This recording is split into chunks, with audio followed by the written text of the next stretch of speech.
₹1 ತೊಗೊಳ್ತಾರೆ, 13 ಪೈಸೆ ಕೊಡ್ತಾರೆ ನಮ್ಗೆ ಅಂತೇಳಿ. ಹಿಂಗೆ ಪ್ರತಿಯೊಂದು ರಾಜ್ಯದ್ದು ಒಂದಿಷ್ಟು ತಮ್ಗೆ ಬೇಕಾದಂಥ ರಾಜ್ಯಗಳಿಗೆ ಹೆಚ್ಚಾಗ್ತಾರೆ, ಮತ್ತು ತಮ್ಮ ವಿರೋಧಿ ಪಕ್ಷದ ರಾಜ್ಯಗಳಿದ್ದೆಲ್ಲ ಕಡಿಮೆ ಆಗ್ತಾರೆ. ಇದು ಹೊಸ ಸಮಸ್ಯೆ ಇದು, ಮತ್ತೇನಿಲ್ಲ. ಜೊತೆಗೆ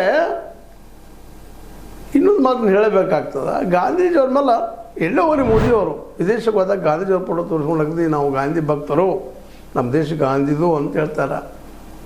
ಅಂದರೆ ಮಹಾತ್ಮ ಗಾಂಧೀಜಿಯವ್ರ ಹೆಸರಲ್ಲಿಟ್ಟಂಥ ಈ ಗ್ರಾಮೀಣ ಉದ್ಯೋಗದ ಹೆಸರು ತೆಗೆದು ಹೋಗಿಬಿಟ್ಟಿದ್ದಾರೆ.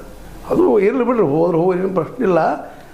ಮೋದಿಯವರು ಗಾಂಧೀಜಿಯವ್ರ ಹೆಸರು ದೊಡ್ಡವರು ಆಗೋದಿಲ್ಲ. ಅವರು ಗಾಂಧೀಜಿಯವರು ಮತ್ತು ಗಾಂಧೀಜಿಯವ್ರ ಹೆಸರು ತೆಗೆದು ಹಾಕಿದ್ರೆ ಗಾಂಧೀಜಿಯವರು ನಶಿಸು ಹೋಗೋದಿಲ್ಲ. ಅವ್ರ ಹೆಸರು ನಮ್ಮ ಜೊತೆಗೆ ಸದಾ ಇರ್ತದೆ.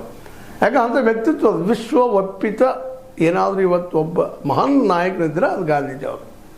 ಮಹಾತ್ಮ ಗಾಂಧೀಜಿ ಅಂತ ನಾವು ಕರಿತೀವಿ, ಅದರ ಮೋಹನ್ ದಾಸ್ ಕರಮ್ಚಂದ್ರ ಗಾಂಧಿ ವಿಶ್ವ ಒಪ್ಪಿದ್ರೆ ನೆನಪಿಡ್ಬೇಕಾಗಿದ್ದು ನಾವು. ಎಲ್ಲಿ ಹೋದ್ರೆ ನಮ್ಮನ್ನು ಗಾಂಧಿ ಭಾರತದವ್ರದ್ದು ಕರಿತಾರೆ, ಗೋಡ್ಸೆ ಭಾರತದವ್ರು ಅಂತಲ್ಲ.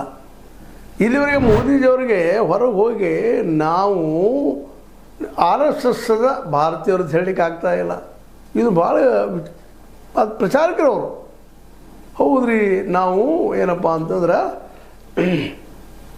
RSSದ ಭಾರತದಿಂದ ಬಂದೀವಿ ಅಂತ ಹೇಳಲಿಕ್ಕೆ ಆಗ್ತಾಯಿಲ್ಲ. ಅದರ ಸ್ಥಾಪಕರ ಹೆಸರು ಹೇಳಲಿಕ್ಕೆ ಆಗ್ತಾಯಿಲ್ಲ.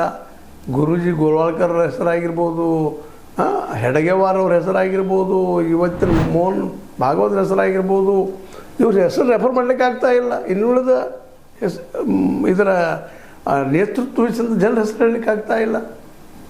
ವೀರ್ ಸಾವರ್ಕರ್ ಭಾರತದಿಂದ ಬರ್ತಾ ಇದ್ದೀವಿ ಅಂತ ಹೇಳಲಿಕ್ಕೆ ಆಗ್ತಾಯಿಲ್ಲ. ವಿದೇಶಗಳಲ್ಲಿ ನಮ್ಮಲ್ಲಿ ಹೇಳ್ತಾರೆ ಆ ಮಾತು ಬೇರೆ. ಯಾಕೆ ಇವತ್ತು ಗಾಂಧೀಜಿ ಹೆಸರು ಹೇಳ್ತಾರಲ್ಲ